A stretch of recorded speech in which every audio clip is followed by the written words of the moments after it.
ওকে। আসসালামু আলাইকুম, welcome to Ratul study care. ফাটাফাটি একটা জিনিস আপনাদের আজকে জানাবো এবং ভালো লাগবে, ঠিক আছে? সবসময় আমরা বলি না হাউ আর ইউ, এটাকে একদম হচ্ছে আমাদের বেসিক একটা ইংলিশ, তাই না? হাউ আর ইউ, এটাকে আমরা কি বলি রেগুলার হাউ আর ইউ, তাই না?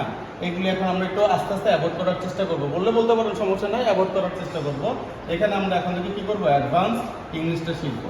এখানে আমরা বলতে পারি how have you been, how have you been, ঠিক আছে? যে তুমি কেমন আছো। উত্তর আমরা কি বলি, আই এম ফাইন। আমরা কি বলি উত্তরে, আই এম ফাইন। এগুলো তো একদম কমন ইংলিশ, এগুলো আস্তে আস্তে আমরা বাদ দেওয়ার চেষ্টা করবো। হ্যাঁ, মেসেঞ্জারে লিখে আর যেখানে লিখি এখানে লিখবেন কি অ্যাডভান্স ইংলিশে, যে আই এম ডুইং গ্রেট। এটা মানে হচ্ছে আমি ভালো আছি, আমি ফ্যান্টাস্টিক আছে, আমি সোসো আছে, আমার কোনো সমস্যা নেই, ঠিক আছে? আশা করি জিনিসটা নতুন শিখতে পারছেন, ভালো লাগছে। আসসালামু আলাইকুম রহমতুল্লাহ, হ্যাপি লার্নিং।